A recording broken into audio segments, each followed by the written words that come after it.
जय हिंद, वंदे मातरम। दोस्तों, स्वागत करता हूं आप सभी का आपके अपने परिवार दीक्षित एजुकेशन अड्डा पर। दोस्तों, अगर आप SSC GD, SSC CGL, UP police constable कोई सा भी एक दिवसीय एग्जाम देने वाले हैं तो आप सभी का इस वीडियो में स्वागत है। दोस्तों, ऐसे सवाल लेकर आया हूं जो सीधा आपकी परीक्षा में छपेंगे और आपको नंबर दिलाएंगे। आपके माँ बाप के सपने को पूरा करने वाली सीरीज आपके सामने हाजिर है। सारे सवालों को आप अपनी कॉपी के अंदर वन लाइनर नोट्स के रूप में नोट करते चलिएगा और एग्जाम से पहले इन सवालों को आप रिवीजन करके जाइएगा। 100% आपकी परीक्षा में सीधा सवाल छपेगा यहां से। आइए दोस्तों, बिना टाइम खराब किए हुए बात करते हैं आज के अपने पहले सवाल की तरफ। आज का हमारा पहला सवाल है कि खुदाई खिदमतगार का संबंध किससे है। ये ऐसा सवाल है जो कई सारी परीक्षाओं में बार बार रिपीट हुआ है। जल्दी से बताइएगा आपका सही जवाब क्या होगा। महात्मा गांधी, स्वामी विवेकानंद, सुभाष चंद्र बोस या सीमांत गांधी? क्या होगा आपका सही जवाब, जल्दी से बताइएगा। खुदाई खिदमतगार, इनका संबंध किससे है तो आपको नोट करके रखना है। अति महत्वपूर्ण सवाल है यह है दोस्तों, सीमांत गांधी। आपका ऑप्शन नंबर डी बिल्कुल सही जवाब होगा। लेकिन दोस्तों, इनके और भी अन्य नाम हैं, वो भी आपको पता होने चाहिए। अगर आपसे कहा जाए खुदाई खिदमतगार किससे संबंधित है, सीमांत गांधी, या दोस्तों आपको कह दिया जाए खान अब्दुल गफ्फार खान। कौन दोस्तों? खान अब्दुल गफ्फार खां। अगर आपसे दोस्तों ये नाम दिया जाए, इसका भी मतलब यही होता है, सीमांत गांधी इन्हीं को कहते हैं। खान अब्दुल गफ्फार खां, इनका दूसरा नाम है सीमांत गांधी, और खुदाई खिदमतगार भी इन्हीं को कहते हैं। और दोस्तों, इनका कौन सा दल है? लाल कुर्ती दल। बहुत ही महत्वपूर्ण सवाल, लाल कुर्ती दल। अगर ये 3-4 शब्द आपको जहां दिख जाए, आपका जवाब होगा सीमांत गांधी। इसको आप नोट करके रखें। आइए दोस्तों, ऑप्शन से आपको मैं कुछ महत्वपूर्ण चीजें बताता हूं। सुभाष चंद्र बोस दोस्तों कब? 23 जनवरी। 23 जनवरी को दोस्तों क्या मनाया था? पराक्रम दिवस। पराक्रम दिवस नेताजी सुभाष चंद्र बोस जी के जन्म दिवस के उपलक्ष्य में पराक्रम दिवस मनाया जाता है। और सुभाष चंद्र बोस ने ही दोस्तों हरिपुरा अधिवेशन की अध्यक्षता की थी। और हरिपुरा अधिवेशन कब हुआ था? 1938 में। यह भी आपको पता होना चाहिए। इसके अलावा नेताजी सुभाष चंद्र बोस ने ही दोस्तों, आपको बता दें, फॉरवर्ड ब्लॉक की स्थापना की थी। और कब की थी? 1939 को। यह भी आपको पता होना चाहिए। ये सारे सवाल आपकी परीक्षा के लिए अति महत्वपूर्ण हैं। और महात्मा गांधी से दोस्तों एक सवाल आपसे कई बार पूछा जाता है, हिंद स्वराज।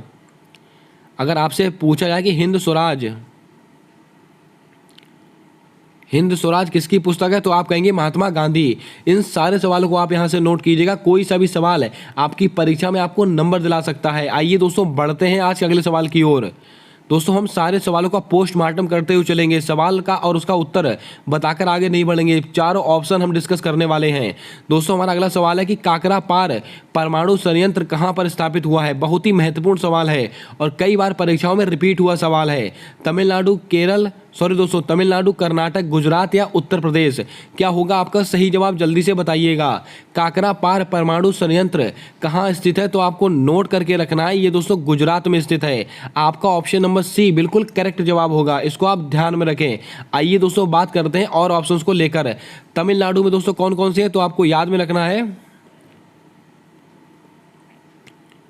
कुडनकुलम, कुडनकुलम और कलपक्कम। कुडनकुलन और कलपक्कम, ये दोस्तों परमाणु संयंत्र कहां पर स्थित है? ये तमिलनाडु में स्थित है। कर्नाटक में दोस्तों कौन सा है? कैगा। कई बार परीक्षाओं में पूछा गया प्रश्न, कैगा परमाणु संयंत्र कहां पर स्थित है? कर्नाटक में। उत्तर प्रदेश में कौन सा है? नरोरा परमाणु संयंत्र। इन चारों के नाम आप याद रखिएगा। काकरा पार परमाणु संयंत्र कहां पर स्थापित हुआ है, कहां पर स्थित है? गुजरात में। तमिलनाडु में दोस्तों कौन सा है? कुडनकुलन और कलपक्कम। कर्नाटक में कौन सा है? कैगा। और उत्तर प्रदेश में दोस्तों कौन सा है? नरोरा। उम्मीद करता हूं आपने सारे सवालों को यहां पर नोट कर लिया होगा। आइए दोस्तों, बात करते हैं आज अगले सवाल की ओर। दोस्तों, बहुत ही महत्वपूर्ण सवाल, करंट अफेयर का एकदम लल्लन टॉप प्रश्न। ब्राजील के नए राष्ट्रपति कौन चुने गए हैं? एंथनी अल्बनीज चुने गए हैं, रनील विक्रमसिंघे चुने गए हैं, लूला डिसिल्वा चुने गए हैं या एर लेपिड चुने गए हैं? क्या होगा आपका सही जवाब, जल्दी से बताइएगा। चारों नाम आपकी परीक्षा के लिए ब्रह्मास्त्र नाम है। जल्दी से बताइएगा आपका सही जवाब क्या होगा। ब्राजील दोस्तों, इसके नए राष्ट्रपति कौन चुने गए हैं तो आपको नोट करके रखना है। ये दोस्तों लूला डी सिल्वा ये चुने गए हैं। आपका ऑप्शन नंबर डी, आपका ऑप्शन नंबर सी, दोस्तों यहाँ पर टाइपिंग एरर है, इसको आप सी कर लीजिएगा। आपका ऑप्शन नंबर सी बिल्कुल करेक्ट जवाब होगा। ब्राजील, इसके नए राष्ट्रपति कौन है? लूला डी सिल्वा। अब दोस्तों आपको बता दें, ब्राजील में कॉफी के बागानों को, किसको दोस्तों? कॉफी,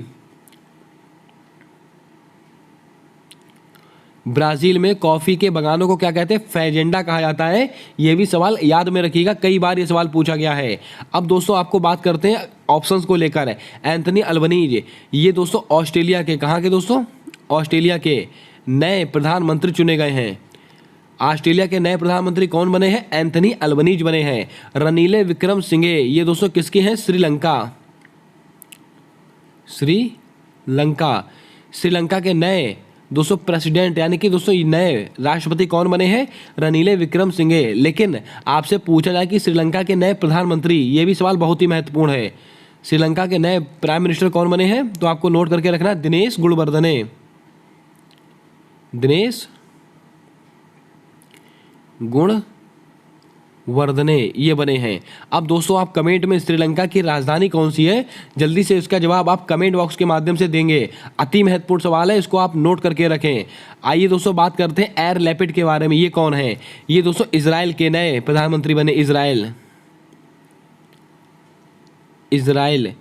के नए प्राइम मिनिस्टर कौन बने हैं तो आपको नोट करके रखना, ये एयर लैपिड बने हैं। इसको भी आपको ध्यान में रखना है। उम्मीद करता हूं यहां से आपने सारे प्रश्नों को नोट कर लिया होगा। मैंने आपसे सवाल पूछा है कि श्रीलंका की राजधानी क्या है, जल्दी से इसका जवाब आप कमेंट बॉक्स के माध्यम से देंगे। आइए दोस्तों बात करते हैं आज अगले सवाल की ओर। दोस्तों आज का हमारा अगला सवाल कहता है कि सतपुड़ा और विंध्य पर्वत के मध्य बहने वाली नदी कौन सी है? बहुत ही बेहतरीन सवाल और परीक्षाओं में बार बार रिपीट होने वाला सवाल। नर्मदा नदी, महानदी, कृष्णा नदी, ब्रह्मपुत्र नदी, क्या होगा आपका सही जवाब? जल्दी से बताइएगा। अति महत्वपूर्ण सवाल है आपकी परीक्षा के लिए। दोस्तों सतपुड़ा और विंध्य पर्वत के मध्य बहने वाली नदी कौन सी है तो आपको नोट करके रखना है, यह है नर्मदा नदी। आपका ऑप्शन नंबर ए बिल्कुल करेक्ट जवाब होगा। आइए दोस्तों नदियों के बारे में आपको थोड़ी सी जानकारी देता हूं। नर्मदा नदी ये कहां से निकलती है तो आपको नोट करके रखना, अमरकंटक की पहाड़ी से। ये दोस्तों निकलती है अमरकंटक की पहाड़ी से। महानदी दोस्तों, सॉरी दोस्तों, कृष्णा नदी कहां से? महाबलेश्वर से निकलती है कृष्णा नदी। इसको भी आपको नोट करके रखना है। दोस्तों ब्रह्मपुत्र नदी, इसको दोस्तों कहां पर सांगपो कहते हैं? तिब्बत में दोस्तों इसको सांगपो कहा जाता है। ये भी आपको नोट करके रखना है। महानदी पर दोस्तों कौन सा बांध है? हीराकुड बांध। ये दोस्तों कहां पर स्थित है? महानदी पर स्थित है। इसको भी आपको पता होना चाहिए। और दोस्तों नर्मदा नदी पर क्या क्या स्थित है मैं आपको कई बार बता चुका हूँ। धुआंधार जलप्रपात, सरदार सरोवर बांध, ओंकारेश्वर बांध, ये तीनों चीज़ें कहाँ पर है? नर्मदा नदी के ऊपर स्थित है। कृष्णा नदी दोस्तों इसकी सहायक और अगर आपसे पूछा जाए कि नागार्जुन सागर बांध, यहाँ पर लिख लीजिएगा आप, नागार्जुन सागर बांध, ये कहाँ पर स्थित है? ये दोस्तों स्थित है कृष्णा नदी पर। यह भी आपको पता होना चाहिए। उम्मीद करता हूँ आपने सारे प्रश्नों को यहाँ से नोट कर लिया होगा। दोस्तों अब आप कमेंट करके बताएं कि सतपुड़ा, बहुत ही महत्वपूर्ण सवाल है, सतपुड़ा की सबसे ऊंची चोटी को क्या कहते हैं? जल्दी से इसका जवाब आपको कमेंट करके बताना है। मैंने दोस्तों आपको जब नीलगिरी पहाड़ी की ऊंची चोटी बताई, मैंने आपको सतपुड़ा की भी ऊंची चोटी बताई है। नीलगिरी पहाड़ी की सबसे ऊंची चोटी कौन सी है? दोदा बेटा। अब सतपुड़ा की सबसे ऊंची चोटी कौन सी है? इसका जवाब आपको कमेंट कर बताना है। आइए दोस्तों बढ़ते हैं आज के अगले सवाल की ओर। दोस्तों एकदम लल्लन टॉप प्रश्न, और इसके ऊपर आप डालिएगा कि आपकी परीक्षा में छपेगा यह सवाल, क्योंकि दोस्तों अभी हाल ही की करंट अफेयर का सवाल है। 103वां संविधान संशोधन में नए अनुच्छेद जोड़े गए। यहाँ पर हमारा सवाल कह रहा है 103वें संविधान संशोधन में कौन कौन से अभी हाल ही में 2 नए अनुच्छेद जोड़े गए, जल्दी से बताइएगा। यहाँ पर दोस्तों ऑप्शन में थोड़ी सी मिस्टेक है, लेकिन इसको हम मैनेज कर लेंगे। अनुच्छेद 338A, अनुच्छेद 279A, अनुच्छेद 15(6), अनुच्छेद 16(6), क्या होगा आपका सही जवाब, जल्दी से बताइएगा। दोस्तों आप इसका उत्तर समझ गए होंगे। सबसे पहले दोस्तों आपको पता होना चाहिए कि 103वां संविधान संशोधन किससे संबंधित है, तो आपको नोट करके रखना है, ये संबंधित होता है ईडब्ल्यूएस, इकोनॉमिकल वीकर सेक्शन, आप समझ गए होंगे, पिछड़ा वर्ग आयोग दोस्तों। और इसमें कौन कौन से नए अनुच्छेद जोड़े गए हैं, तो आपको नोट करके रखना है, अनुच्छेद 15(6) और अनुच्छेद 16(6). ये दोनों सवाल, ये दोनों जवाब आपके सही जवाब होंगे। यहाँ पर दोस्तों आपको एक ऑप्शन काट कर यहाँ पर आप लिख लीजिएगा सी और डी दोनों, इसको आप नोट करके रखेंगे। 103वां संविधान संशोधन किससे संबंधित है, ईडब्ल्यूएस से संबंधित है, इकोनॉमिकल वीकर सेक्शन से संबंधित है, आर्थिक रूप से पिछड़ा वर्ग आयोग, आर्थिक रूप से पिछड़ा वर्ग आयोग। और दोस्तों इसमें कौन कौन से संविधान संशोधन, कौन कौन से अनुच्छेद जोड़े गए हैं, अनुच्छेद 15(6) और अनुच्छेद 16(6).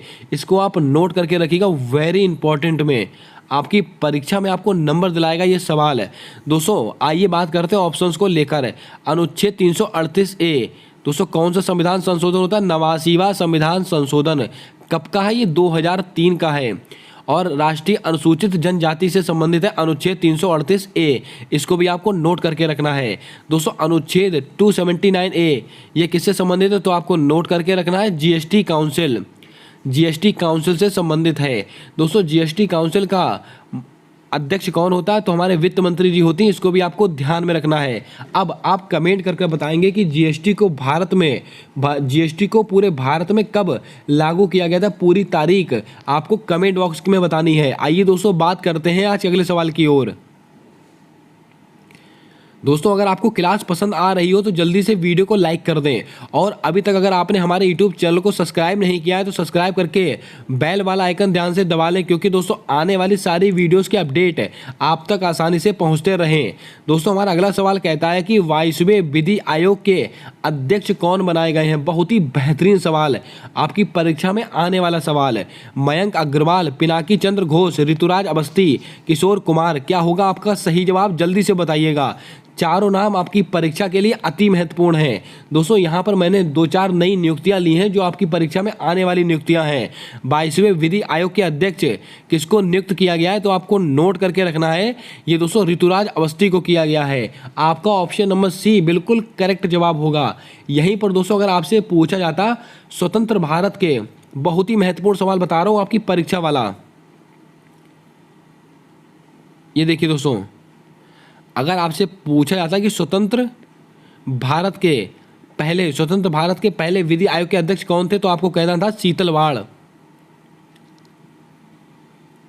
शीतलवाड़, इसको आप ध्यान में रखेंगे। लेकिन अगर आपसे सवाल कहा जाए कि अंग्रेजों के समय, किसके,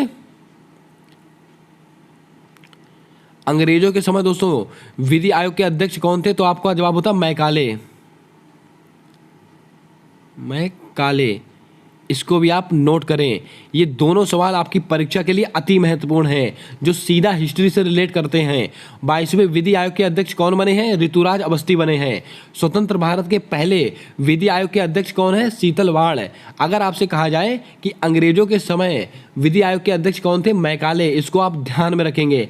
आइए दोस्तों ऑप्शंस को लेकर बात करते हैं। दोस्तों पिनाकी चंद्र घोष, अति महत्वपूर्ण सवाल आपकी परीक्षा के लिए। दोस्तों लोक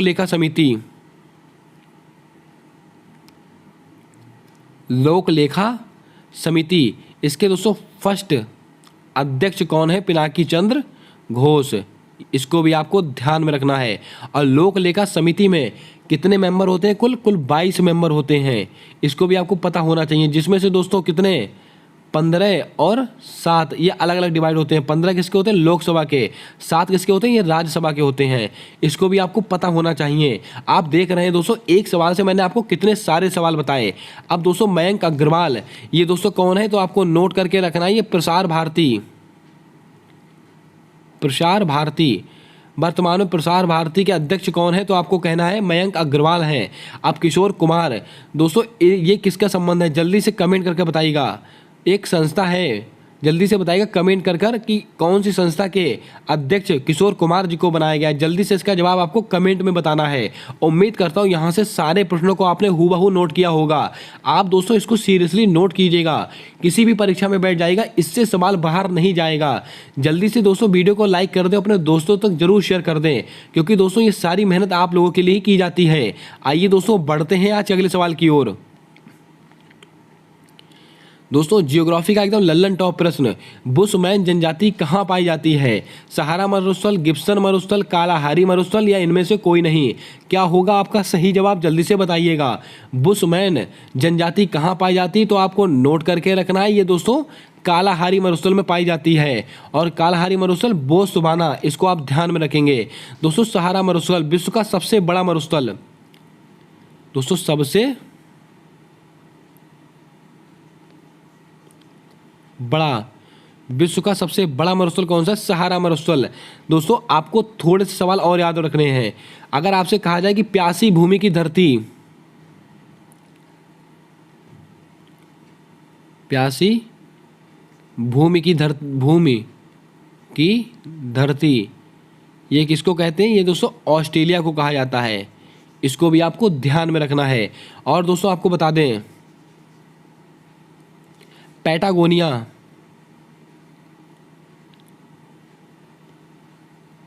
पैटागोनिया के पठार कहाँ पाए जाते हैं? जल्दी से बताइएगा। अति महत्वपूर्ण सवाल है और कई बार ये सवाल परीक्षा में पूछा गया प्रश्न है। बुशमैन जनजाति कहाँ पाई जाती? कालाहारी मरुस्थल में। सहारा मरुस्थल विश्व का सबसे बड़ा मरुस्थल। प्यासी भूमि का देश या धरती? ऑस्ट्रेलिया। पैटागोनिया के पठार दोस्तों कहाँ पाए जाते हैं? तुर्की में पाए जाते हैं, तुर्की में। इसको भी आपको नोट करके रखना है। और दोस्तों तुर्की में ही वॉन लेक पाई जाती है, वॉन झील। विश्व की सबसे खारी झील कौन सी है? Van lake. इसको भी आपको ध्यान में रखना है। उम्मीद करता हूँ आपने सारे प्रश्नों को नोट कर लिया होगा।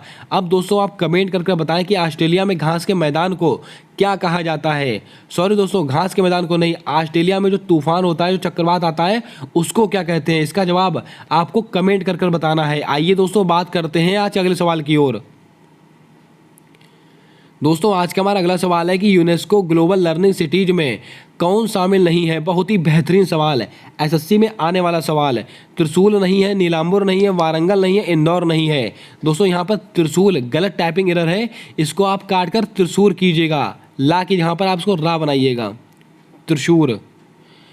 यूनेस्को ग्लोबल लर्निंग सिटीज में शामिल नहीं है कौन सा शहर? त्रिशूर शामिल नहीं है, नीलांबर शामिल नहीं है, वारंगल शामिल नहीं है या इंदौर शामिल नहीं है। दोस्तों आपको याद में रखना है यूनेस्को ग्लोबल लर्निंग सिटीज में त्रिशूर भी शामिल है, नीलांबर भी शामिल है, वारंगल भी शामिल है, लेकिन इंदौर, आपका ऑप्शन नंबर डी इंदौर शामिल नहीं है। तो इसीलिए आपका सही जवाब क्या होगा? इंदौर।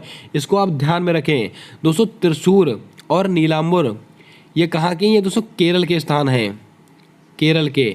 और वारंगल ये दोस्तों तेलंगाना का स्थान है। इसको भी आपको नोट करके रखना है। आपसे कोई सा भी प्रश्न यहाँ से बन सकता है, आपसे पूछा जा सकता है। अब दोस्तों सवाल बनता है कि विश्व धरोहर दिवस, बहुत ही महत्वपूर्ण सवाल, विश्व धरोहर दिवस कब मनाया जाता है? तो आपको कहना है 18 अप्रैल को मनाया जाता है। इसको भी आपको नोट करके रखना है। दोस्तों वर्तमान समय में भारत में कुल कितनी रामसर साइट है? यह भी आपको पता होना चाहिए। भारत में कुल कितनी रामसर साइट है? तो आपको पता होना चाहिए 75 रामसर साइट है। लेकिन एक सवाल आप याद में रखिएगा, वर्तमान समय में सर्वाधिक रामसर साइट किस राज्य में है? तो आपको कहना है तमिलनाडु। दोस्तों उत्तर प्रदेश ऑप्शन में होगा, उसको लगा के बताइएगा, आपका सवाल गलत हो जाएगा। तमिलनाडु हमें, इसको आप ध्यान में रखें।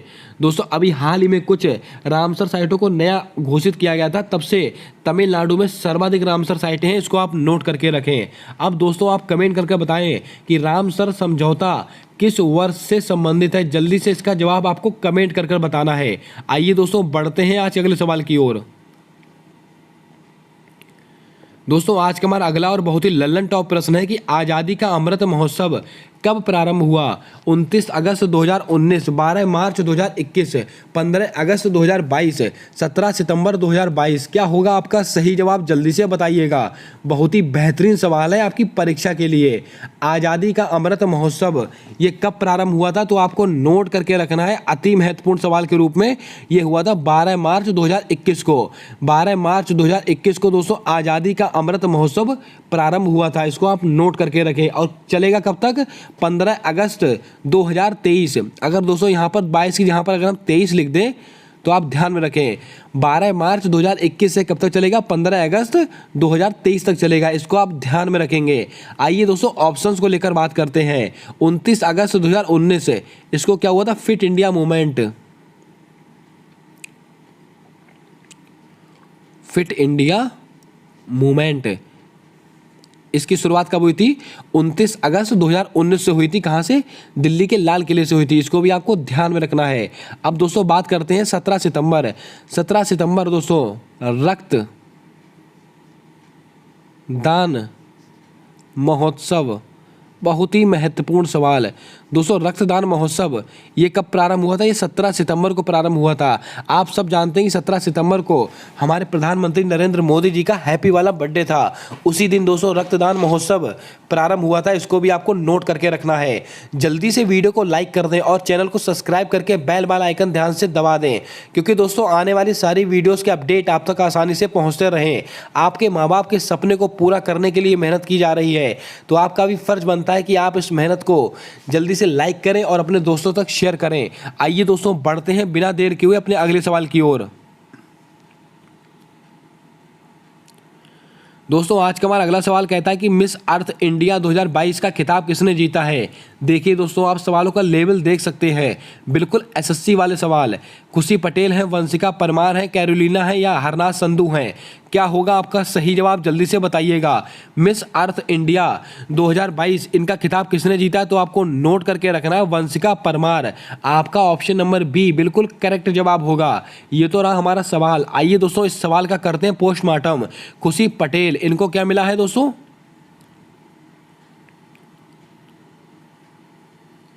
इंडिया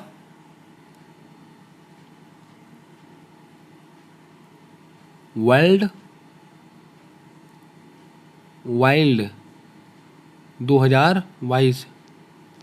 यहाँ पर दोस्तों मिस और लगा लीजिएगा आप। दोस्तों मिस इंडिया वर्ल्ड वाइल्ड का खिताब किसको मिला है? ये खुशी पटेल को मिला है। और ये कहाँ की है? ये है दोस्तों राजस्थान। राजस्थान इसको भी आपको नोट करके रखना है। दोस्तों कैरोलिना इनको दोस्तों क्या मिला है? तो जल्दी से बताइएगा,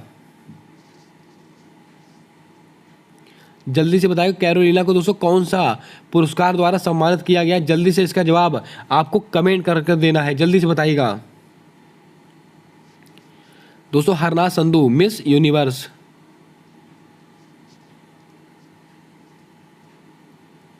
मिस यूनिवर्स। अब दोस्तों आपसे पूछा जा सकता है कि ये कौन से क्रम की प्रतियोगिता थी? 70वें क्रम की प्रतियोगिता थी। और कहाँ पर हुई थी? इजराइल में हुई थी। इजराइल में हुई थी। और इसके अलावा अगर आपसे पूछा जाए कि ये प्रतियोगिता इजराइल में हुई थी और हरनाथ संधू कहाँ की रहने वाली हैं, तो ये चंडीगढ़, चंडीगढ़ सॉरी दोस्तों चंडीगढ़ यहाँ की रहने वाली हैं। कैरोलिना ये दोस्तों बनी मिस वर्ल्ड। Miss world. अगर मिस वर्ल्ड का खिताब किसने जीता? ये कैरोलिना ने जीता है। कहाँ की रहने वाली? ये पोलैंड की रहने वाली हैं। इसको भी आपको ध्यान में रखना है। उम्मीद करता हूँ यहाँ से सारे प्रश्नों को आपने नोट कर लिया होगा। मिस अर्थ इंडिया का अवार्ड किसने जीता? Vanshika Parmar. Miss India world wild का खिताब किसने जीता है? तो आपको कहना है खुशी पटेल राजस्थान की हैं। कैरोलिना ने मिस वर्ल्ड का खिताब जीता है। हरनाथ संधू ने दोस्तों इन्होंने मिस यूनिवर्स का खिताब जीता है। 70वें क्रम की प्रतियोगिता थी, इजराइल में हुई थी। इन सारे सवालों को आप नोट कीजिएगा। कोई सा भी सवाल आपकी परीक्षा में आने वाला सवाल बन सकता है। आइए दोस्तों बिना देर किए हुए बात करते हैं आज अगले सवाल की ओर। दोस्तों आज का हमारा अगला सवाल है कि केंद्र राज्य विज्ञान कॉन्क्लेव। दोस्तों यहां पर थोड़ा सा एरर हो चुका है टाइपिंग में। अगर आपसे पूछा जाए कि केंद्र राज्य विज्ञान कॉन्क्लेव,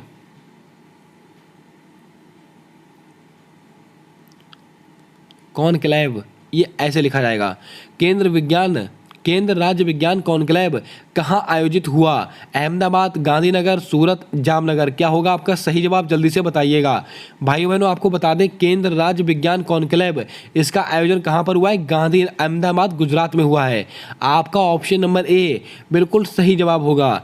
दोस्तों आइए ऑप्शंस को लेकर बात करते हैं। सूरत में दोस्तों क्या बनाया जाएगी? स्टील कचरे से रोड, कचरे से रोड, ये दोस्तों सूरत में बनाई जाएगी। इसके अलावा कितने लाइन की होगी? 6 लाइन की होगी। अब Jamnagar, WHO traditional medicine centre, Jamnagar, Gujarat. इसको भी आपको नोट करके रखना है। दोस्तों IIT गांधीनगर, परम अनंत सुपर कंप्यूटर किसने विकसित किया है? IIT गांधीनगर ने विकसित किया है। इन सारे सवालों को आप नोट कीजिएगा, कोई सा भी सवाल आपकी परीक्षा में आने वाला सवाल बन सकता है। आइए दोस्तों बिना देर किए हुए बात करते हैं आज अगले सवाल की ओर। दोस्तों आज का हमारा अगला सवाल है कि देश की पहली नाइट स्काई सेंचुरी कहाँ स्थापित होगी? बहुत ही बेहतरीन सवाल और कंफ्यूजन भरा सवाल। उत्तर प्रदेश, केरल, लद्दाख, तमिलनाडु। क्या होगा आपका सही जवाब? जल्दी से बताइएगा। देश की पहली नाइट स्काई सेंचुरी कहाँ पर स्थापित होने वाली है? तो आपको नोट करके रखना है, ये लद्दाख में होगी। कहाँ पर? लद्दाख में। आपका ऑप्शन नंबर सी बिल्कुल करेक्ट जवाब होगा। लद्दाख में हैनले लद्दाख में होगी, इसको आप ध्यान में रखें।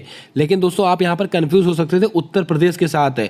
अगर आपसे पूछा है देश की पहली नाइट, दोस्तों देश की पहली नाइट स्काई यहाँ पर नहीं होता, देश की पहली नाइट सफारी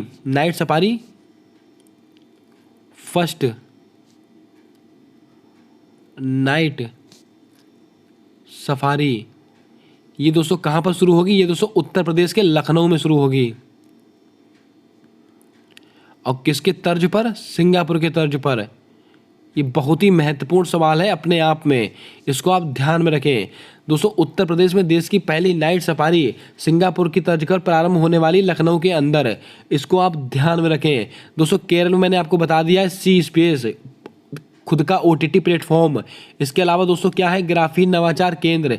भाषा कौन सी है? मलयालम। डांस कौन से दोस्तों? तो आपको नोट करके एक अट्टुकल पोंगल है, ये भी तमिलनाडु से संबंधित है, इसको भी आपको नोट करके रखना है। कथकली और भरतनाट्यम ये भी दोस्तों केरल से ही संबंधित है, इसको भी आप नोट करके रखें। तमिलनाडु यहाँ पर दोस्तों क्या क्या है तो आपको नोट करके रखना, मोहिनी अट्टम। इसके अलावा डुगोंग संरक्षण केंद्र, और दोस्तों क्या मैंने बताया था? कुडनकुलम और कलपक्कम परमाणु संयंत्र, इसको भी आप याद करके रखें। सारे सवाल आपकी परीक्षा के लिए अति महत्वपूर्ण है। दोस्तों मुझे याद है मैंने आपसे कल सवाल पूछा था कि T+2 अवार्ड तमिलनाडु के किस टाइगर रिजर्व को दिया गया? तो आपको याद में रखना था सत्यमंगलम टाइगर रिजर्व। सत्यमंगलम, यहाँ पे मैं लिख देता हूँ इसको, टाइगर रिजर्व, इसको भी आपको ध्यान में रखना है।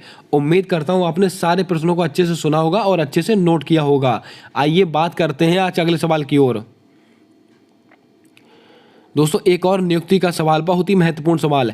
अखिल भारतीय फुटबॉल महासंघ के अध्यक्ष कौन बने हैं? विश्वनाथ आनंद, कल्याण चौबे, मनोज पांडे, सतीश पाई। क्या होगा आपका सही जवाब? जल्दी से बताइएगा। चारों नाम अति महत्वपूर्ण सवाल है आपकी परीक्षा के लिए। अखिल भारतीय फुटबॉल महासंघ के अध्यक्ष किसको नियुक्त किया गया है? तो आपको नोट करके रखना है, ये कल्याण चौबे को किया गया है। आपका ऑप्शन नंबर बी बिल्कुल करेक्ट जवाब होगा। दोस्तों बात करते हैं ऑप्शंस को लेकर। विश्वनाथ आनंद, इनको दोस्तों फिडे दोस्तों ये एक संस्था है, ये शतरंज की ये चेस की संस्था है। इसका दोस्तों अध्यक्ष किसको नियुक्त किया गया है? तो आपको नोट करके रखना है, विश्वनाथ आनंद इनको किया गया है। और इनका संबंध किससे है? शतरंज से है। और शतरंज दिवस, बहुत ही महत्वपूर्ण सवाल निकल कर आया है। देखिए दोस्तों शतरंज दिवस ये कब मनाया था? तो आपको नोट करके रखना है, ये 20 जुलाई को मनाया था, ये भी आपको पता होना चाहिए। अखिल भारतीय फुटबॉल महासंघ के अध्यक्ष कौन बने हैं? कल्याण चौबे बने हैं। विश्वनाथ आनंद दोस्तों फिडे के अध्यक्ष बने हैं, ठीक है। और किससे संबंधित है? शतरंज से संबंधित हैं। और दोस्तों शतरंज दिवस कब मनाया था? 20 जुलाई को मनाया था। मनोज पांडे, बहुत ही महत्वपूर्ण सवाल। थल सेना प्रमुख, अगर आपसे कहा जाए कि थल सेना के प्रमुख किसको बनाया गया? मनोज पांडे को बनाया गया है। सतीश पाई, एल्यूमिनियम एल्यूमिनियम के अध्यक्ष, एल्यूमिनियम के अध्यक्ष किसको नियुक्त किया गया? सतीश पाई को किया गया है। इसको भी आपको नोट करके रखना है। ये सारे सवाल आपकी परीक्षा के लिए अति महत्वपूर्ण हैं। आइए दोस्तों बात करते हैं आज अगले सवाल की ओर। दोस्तों आज का हमारा अगला सवाल कहता है कि 52वां संविधान संशोधन किस अनुसूची से संबंधित है? चौथी अनुसूची से, पांचवी अनुसूची से, सातवीं अनुसूची से या 10वीं अनुसूची से? क्या होगा आपका सही जवाब? जल्दी से बताइएगा। चारों ऑप्शंस आपकी परीक्षा के लिए अति महत्वपूर्ण हैं। दोस्तों आपको बता दें 52वां संविधान संशोधन किस अनुसूची से संबंधित है, तो आपको नोट करके रखना है। यह है दोस्तों 10वीं अनुसूची से। और कब का है? 1985, ये तब का है। इसको भी आपको ध्यान में रखना है। सारे सवाल अति महत्वपूर्ण हैं, इसको आप ध्यान में रखें। दोस्तों अगर आपसे कहा जाए कि 7वीं अनुसूची, इसमें क्या है? केंद्र राज्य इससे संबंधित है, ये भी आपको नोट करके रखना है। दोस्तों 5वीं अनुसूची, जल्दी से बताइएगा। 5वीं अनुसूची और चौथी अनुसूची, ये दोनों किससे संबंधित है? जल्दी से इसका जवाब आपको कमेंट करके बताना है। दोस्तों जितने सवाल मैंने आपको बताए सारे के सारे अति महत्वपूर्ण हैं। बाकी अनुसूचियां मैं आपको बता चुका हूं। एक किससे संबंधित है तो आपको नोट करके रखना है, ये राज्य और यूटी से संबंधित है। राज्य यूटी। 2 दोस्तों किससे संबंधित है? वेतन से संबंधित है। 3 दोस्तों शपथ से संबंधित है। 4 और 5 आपको बताना है। और दोस्तों 6 किससे संबंधित है? राज्य से संबंधित है, राज्यों से। कौन कौन से राज्य हैं दोस्तों? मिजोरम, त्रिपुरा और दोस्तों एक कौन सा? मणिपुर, एक शायद और कोई सा था, उसको मैं याद नहीं आ रहा है। वो 4 राज्यों से संबंधित है। और 7वीं अनुसूची दोस्तों किससे संबंधित है? वो भी आपको ध्यान में रखना, केंद्र राज्य। 8वीं अनुसूची भाषा से संबंधित है। 9वीं भूमि सुधार से संबंधित है। 10वीं तो आपको नोट करके रखना है 52वें संविधान संशोधन से संबंधित है। ये सारी अनुसूचियों को दोस्तों आप नोट करके रखें। कोई सा भी सवाल आपकी परीक्षा में यहाँ से आ सकता है। जो मैंने सवाल पूछे हैं दोस्तों चौथी और 5वीं अनुसूची वाले, इसका जवाब आपको कमेंट में बताना है। आइए दोस्तों बात करते हैं आज अगले सवाल की ओर। दोस्तों अगला सवाल पॉलिटी का एकदम लल्लन टॉप प्रश्न। उपराष्ट्रपति राज्यसभा का पदेन सभापति होगा, ये कौन सा अनुच्छेद कहता है? अनुच्छेद 52, अनुच्छेद 63, अनुच्छेद 64, अनुच्छेद 72? क्या होगा आपका सही जवाब? जल्दी से बताइएगा। चारों अनुच्छेद आपकी परीक्षा के लिए अति महत्वपूर्ण हैं। दोस्तों उपराष्ट्रपति राज्यसभा का पदेन सभापति होता है, ये दोस्तों कौन सा अनुच्छेद कहता है? तो आपको नोट करके रखना है, ये अनुच्छेद 64 कहता है। आपका ऑप्शन नंबर सी बिल्कुल करेक्ट जवाब होगा। भारत का एक राष्ट्रपति होगा, ये कौन सा अनुच्छेद है? अनुच्छेद 52। भारत का एक राष्ट्रपति होगा, ये दोस्तों अनुच्छेद 52 कहता है। भारत का एक उपराष्ट्रपति होगा, ये कौन सा अनुच्छेद कहता है? अनुच्छेद 63 कहता है। अगर आपसे कहें राष्ट्रपति पर, सॉरी दोस्तों,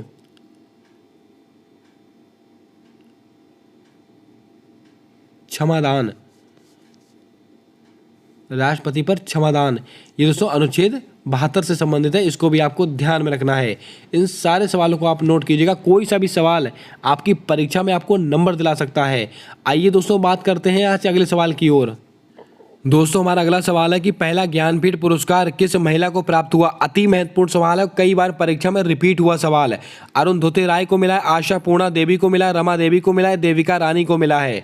क्या होगा आपका सही जवाब? जल्दी से बताइएगा। पहला ज्ञानपीठ पुरस्कार किस महिला को मिला है? तो आपको नोट करके रखना है, ये दोस्तों आशा पूर्णा देवी को मिला है। आपका ऑप्शन नंबर बी बिल्कुल करेक्ट जवाब होगा। लेकिन दोस्तों आपसे पूछा जाता है कि पहला ज्ञानपीठ पुरस्कार किसको दिया गया था? मेल में, यानी कि पुरुष में। तो आपको दोस्तों याद रखना था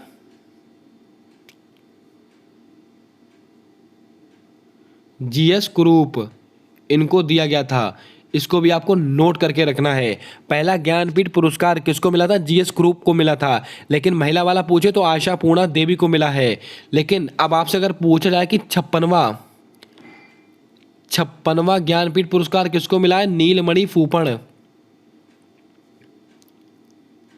नीलमणि फूफण इनको दिया गया है। और 57वां दोस्तों किसको मिला है? तो आपको नोट करके रखना, दामोदर मौजा इनको मिला है। इन सारे सवालों को आप नोट कीजिएगा, कोई सा भी सवाल आपकी परीक्षा में आपको नंबर दिला सकता है। दोस्तों रमा देवी ये कौन है? पहली महिला चुनाव आयुक्त हैं, इसको भी आपको ध्यान में रखना है। देविका रानी इनको दोस्तों दादा साहेब फाल्के अवार्ड मिला था, पहला दादा साहेब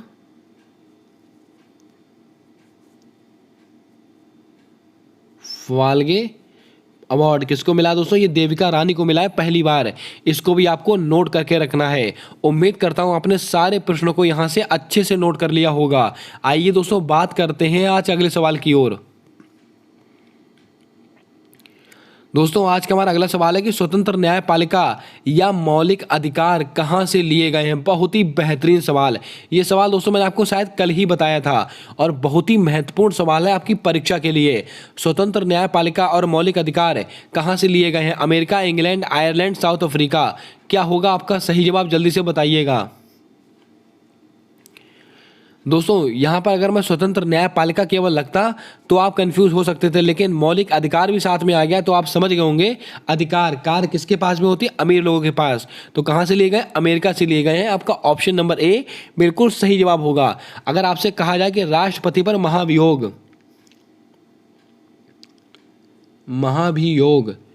राष्ट्रपति पर महाभियोग इसकी प्रक्रिया कहाँ से ली गई है? अमेरिका से ही ली गई है। अगर आपसे कहा जाए डीपीएसपी ये कहाँ से लिया गया? ये आयरलैंड से लिया गया है। और यहाँ पर दोस्तों राष्ट्रपति की जो निर्वाचन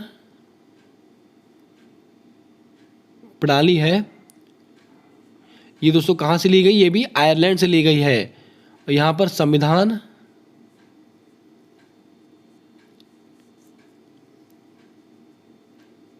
संशोधन कहाँ से लिया गया? साउथ अफ्रीका से लिया गया। इसको भी आपको ध्यान में रखना है।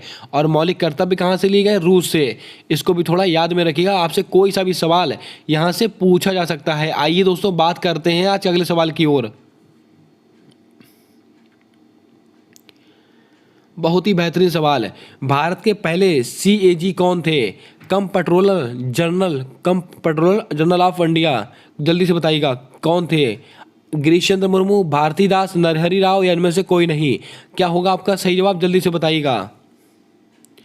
Comptroller auditor general of India, Bharat के पहले CAG कौन थे? तो आपको नोट करके रखना है, वेरी इंपॉर्टेंट सवाल है। नरहरि राव। आपका ऑप्शन नंबर सी बिल्कुल करेक्ट जवाब होगा। और वर्तमान समय में कौन है? गिरीश चंद्र मुर्मू। इसको भी आपको ध्यान में रखना है। और CAG का उल्लेख कौन से अनुच्छेद में है? आर्टिकल 148 में है। और इनकी कार्य किस में है? आर्टिकल 149 में है। इसको आप नोट करके रखेंगे। लेकिन अगर आपसे पूछा जाए कि वर्तमान समय में भारत के CGA ये दोस्तों वर्तमान समय कौन है? भारती दास। बहुत ही छोटा सा डिफरेंस है दोस्तों, आप देख सकते हैं। ये दोस्तों लेखा महानियंत्रक ये दोस्तों कौन है? तो आपको कहना है भारती दास जी हैं। भारत के पहले कैग CAG कौन है? तो आपको कहना है नरहरि राव। और वर्तमान समय में कौन है? गिरीश चंद्र मुर्मू। लेकिन आपसे पूछा है कि भारत की वर्तमान समय में CGA ये कौन है? तो भारती दास हैं। और इनका दोस्तों उल्लेख किस अनुच्छेद में है? जल्दी से इसका जवाब बताइएगा। बहुत ही महत्वपूर्ण सवाल है आपकी परीक्षा के लिए। आपको कंफ्यूज करने के लिए दोस्तों ये सवाल आपको दिया जा सकता है। आपको दोस्तों याद में रखना है, आपको गलती नहीं करनी है।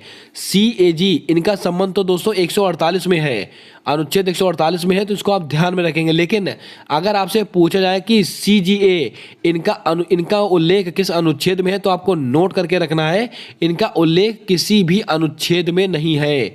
इसको आप ध्यान में रखें। आपको कंफ्यूज करने के लिए आपसे ये सवाल भी पूछा जा सकता है। आइए दोस्तों बात करते हैं आज अगले सवाल की ओर। दोस्तों हिस्ट्री का एकदम लल्लन टॉप प्रश्न, कला और संस्कृति का एकदम लल्लन टॉप सवाल है। प्रयाग स्तंभ लेख किसके समय के हैं? समुद्रगुप्त, खारवेल, भानुगुप्त या रुद्रदामन। क्या होगा आपका सही जवाब? जल्दी से बताइएगा। प्रयाग स्तंभ लेख किसके समय का है? जल्दी से बताइएगा आपका सही जवाब क्या होगा। दोस्तों आपको बता दें प्रयाग स्तंभ लेक ये किसके समय का है, तो आपको नोट करके रखना है, ये समुद्रगुप्त के समय का है। आपका ऑप्शन नंबर ए बिल्कुल करेक्ट जवाब होगा। आइए दोस्तों ऑप्शंस को लेकर बात करते हैं। दोस्तों रुद्रदामन, जूनागढ़ अभिलेख इससे संबंधित है। खारबेल ये दोस्तों किस समय, हाथी गुम्फा, हाथी गुफा। दोस्तों भानुगुप्त इनका संबंध किससे, जल्दी से बताइएगा, बहुत ही महत्वपूर्ण सवाल है आपकी परीक्षा के लिए। समुद्रगुप्त, दोस्तों भानुगुप्त का संबंध है एरण अभिलेख, इससे संबंधित है। इसको भी आपको ध्यान में रखना है। उम्मीद करता हूं दोस्तों आपने यहाँ से सारे प्रश्नों को अच्छे से नोट कर लिया होगा। प्रयाग स्तंभ लेक किसके समय के हैं, ये दोस्तों समुद्रगुप्त समय के हैं। और दोस्तों हाथी गुम्फा किसके समय की है, ये खारवेल के समय की है।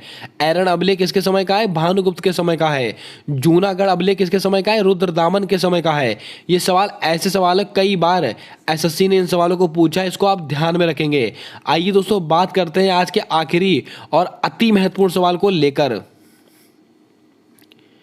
दोस्तों आज का हमारा अगला और अंतिम सवाल है कि इंद्रावती, प्राणहिता, प्रबद्धा किसकी सहायक नदियां हैं। नदियों का एकदम लल्लन टॉप प्रश्न। कृष्णा नदी, कावेरी नदी, गोदावरी नदी, नर्मदा नदी। क्या होगा आपका सही जवाब, जल्दी से बताइएगा। उम्मीद करता हूं दोस्तों आपको सारे प्रश्न अच्छे लगे होंगे। इंद्रावती, प्राणहिता, प्रबद्धा किसकी सहायक नदियां हैं, तो आपको नोट करके रखना है। मैंने कई बार आपको ये सवाल नोट कराया, ये गोदावरी की सहायक नदियां हैं। आपका ऑप्शन नंबर सी बिल्कुल करेक्ट जवाब होगा। इसके ऊपर आप वेरी इंपॉर्टेंट डाल दीजिएगा। आइए दोस्तों बात करते हैं और नदियों को लेकर। कृष्णा नदी, इसकी दोस्तों कौन कौन सी है, घाट प्रभा, माल प्रभा, तुंग भद्रा। ये तीनों नदियां किसकी सहायक नदी, कृष्णा नदी की सहायक नदी है। दोस्तों अगर आपसे पूछा है कावेरी नदी ये कहां से निकलती है, कोडागू जिले से निकलती है। अगर दोस्तों आपसे पूछ लिया जाए कि शिव समुद्रम जलप्रपात कौन सा, शिव समुद्रम जलप्रपात किस नदी पर है, ये कावेरी नदी पर स्थित है। नर्मदा नदी पर दोस्तों मैंने अभी आपको बता दिया है, ये दोस्तों अमरकंटक की पहाड़ी से निकलती है। सरदार सरोवर बांध स्थित है, धुआंधार जलप्रपात स्थित है, और दोस्तों क्या स्थित है, ओंकारेश्वर बांध स्थित है। ये सारे सवाल मैंने आपको डिस्कस कर लिए, मैंने आपको बता दिए हैं। तो बताइए दोस्तों कैसी लगी आज की आपको ये क्लास, कैसा लगा आज का कंटेंट। अगर वीडियो अच्छी लगी हो, क्लास अच्छी लगी हो, अगर दोस्तों आपने यहाँ से कुछ अच्छा सीखा हो तो जल्दी से वीडियो को लाइक कर दें। और अगर अभी तक आपने हमारे यूट्यूब चैनल को अगर सब्सक्राइब नहीं किया है तो सब्सक्राइब करके बेल वाला आइकन ध्यान से दबा लें, क्योंकि दोस्तों आने वाली सारी वीडियोस के अपडेट आप तक आसानी से पहुँचते रहें। मिलते हैं आने वाली अगली वीडियो में, तब तक के लिए जय हिंद, जय भारत। दोस्तों अपना सपोर्ट, अपना प्रेम हमारे यूट्यूब चैनल के साथ हमेशा यूं ही बनाकर रखें।